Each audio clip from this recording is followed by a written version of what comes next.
All of them are real, all of them are Ford, and almost nobody has ever seen one. These are the rarest Ford muscle cars ever built. Number 7. 1969 Ford Mustang Boss 429, 857 units produced. Ford didn't build this car because they wanted to sell a special Mustang. They built it because NASCAR required them to. The 429 cubic inch engine, massive, aggressive, semi-hemispherical combustion chambers engineered for super speedway competition, needed to be homologated. That meant it had to exist in a production street car first. The problem was that the engine was physically too large to fit inside a standard Mustang engine bay. Not slightly tight, genuinely incompatible. Ford's solution was to contract CarCraft, their experimental engineering partner, to essentially rebuild the front end of every single car. Relocated battery, rolled fenders, modified suspension.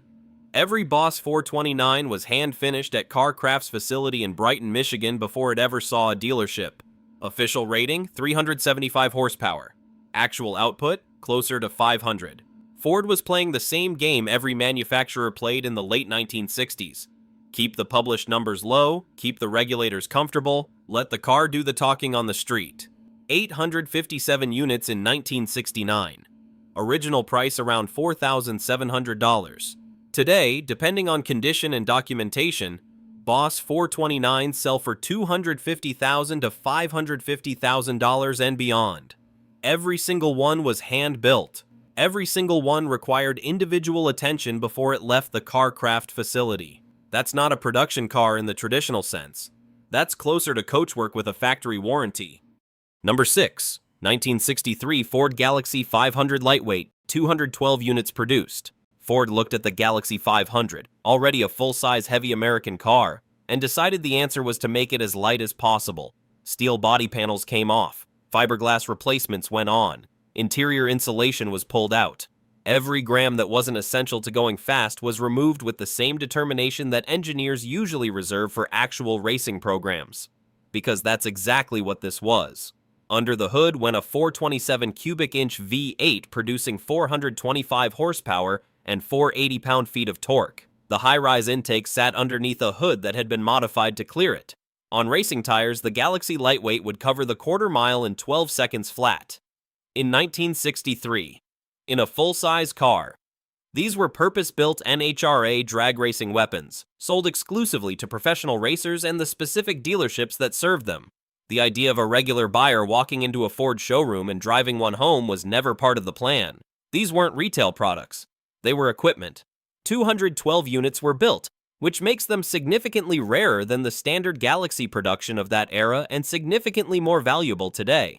Current auction estimates put clean, documented examples between $130,000 and $220,000. For a full-size 1963 Ford, those are numbers that would have seemed like science fiction to the drag racers who bought them new for around $4,000. Number 5. 1966 Ford Fairlane 500 R-Code, 57 units. No radio, no heater, no clock, no sound deadening, no concessions to comfort of any kind. The R-Code Fairlane existed for one reason: to meet the NHRA's minimum production requirements for the superstock racing class. Ford needed a number on paper. They built exactly enough to get there. Not one more. What they put under the hood was Ford's legendary dual-quad 427 cubic inch V8 in medium riser configuration. 425 horsepower and 480 pound-feet of torque, stuffed into a mid-size Fairlane body that had been stripped of everything that added weight without adding speed. 0 to 60 in around 5 seconds. Quarter mile in the mid-13s. This wasn't a car you bought because you wanted something exciting for the weekend. It was a car you bought because you were going racing and you needed a factory legal weapon with a VIN number. Ford understood exactly who was buying these. They distributed them through a small network of performance-oriented dealers who were briefed on the car's purpose and trusted to put them in the right hands. 57 units. Original price around $3,800. Today, documented R-Code Fairlanes sell between $150,000 and $275,000. A return that would have seemed impossible to the racers who bought them new and then proceeded to beat them mercilessly on drag strips across the country. A stripped-out race car with a license plate, 57 of them, almost none left in original condition. Number 4. 1981 McLaren Mustang M81, 10 units produced. This one comes from a different era entirely, and it tells a different kind of story. By 1981, the muscle car wars were over. Emissions regulations had gutted performance numbers across the industry. The Mustang that had once terrified rivals on the drag strip was now available with a 2.3-liter four-cylinder as its base engine. The golden era felt like ancient history. Ford's newly formed Special Vehicle Operations Division had a different idea. They partnered with McLaren Engines in Livonia, Michigan. Yes, that McLaren, with a specific goal: prove that a small, turbocharged four-cylinder engine could outhandle and outperform a traditional V8. What they built was extraordinary for 1981. Hand-assembled engine, variable boost control, adjustable by the driver from the dashboard. Massive IMSA-style fiberglass fender flares, heavy-duty suspension tuned for handling rather than straight-line speed. This wasn't a warmed-over Mustang. It was a genuine performance machine built during an era when almost nobody was building genuine performance machines. The problem was the price. $25,000 in 1981. That was the cost of nearly 4 base Mustangs. Buyers walked away. Ford had planned 250 units. They built 10 cars.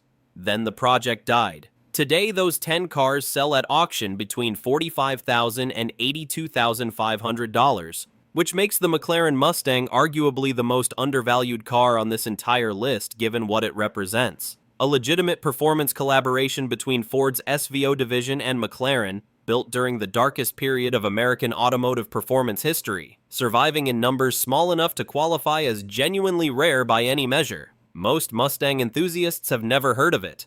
Almost none have ever seen one. Number 3, 1970 Ford Torino King Cobra. 3 prototypes ever. Ford developed the King Cobra to beat Dodge and Plymouth at their own game. The Charger Daytona was winning. The Superbird was winning. Ford needed an aerodynamic answers, and the King Cobra was it.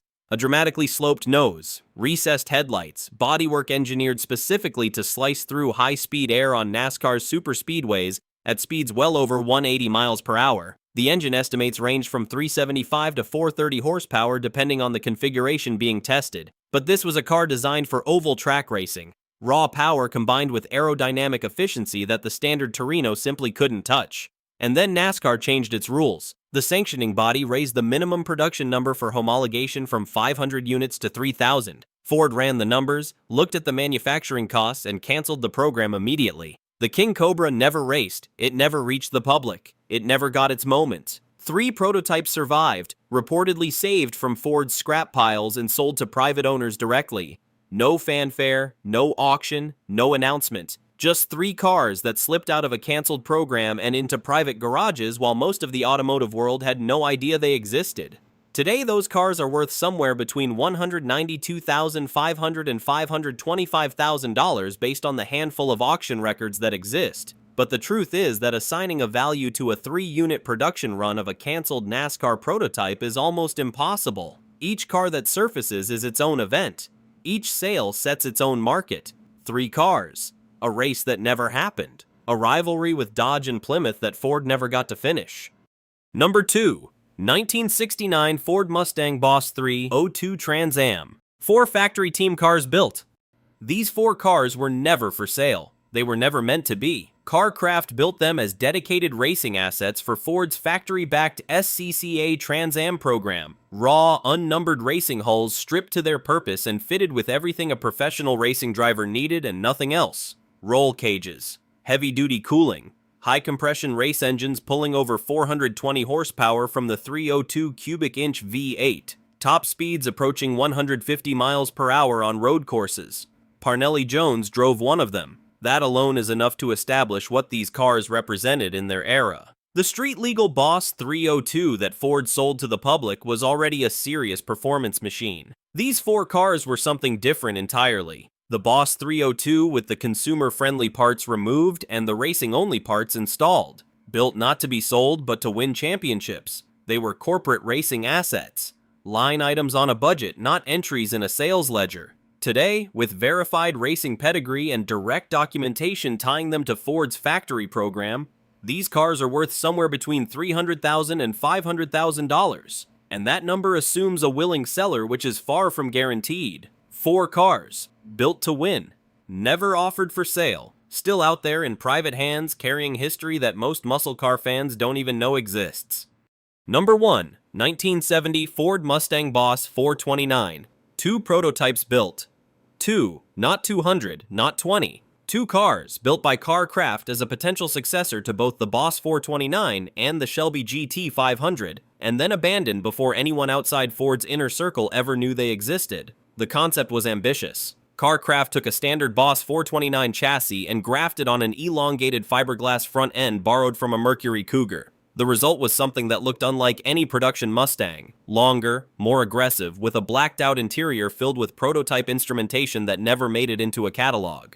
Under the hood sat the Boss 429 V8, real output, around 500 horsepower, 0 to 60 in under 6 seconds. This wasn't a styling exercise that happened to have a weak engine. It was a genuine performance prototype with a genuine performance heart. But Ford's direction was changing. Heading into 1971, corporate management was pulling back from muscle car development. The emissions era was arriving. The insurance pressures were mounting. The quarter horse never had a chance. Ford pulled the plug. The prototype survived, somehow, and today they represent one of the most speculative valuations in American automotive history. If one ever surfaced at public auction, conservative estimates put the price above $600,000 to $800,000, possibly significantly higher. 2 cars, a successor that never came, and a name, the quarter horse, that almost nobody has ever heard.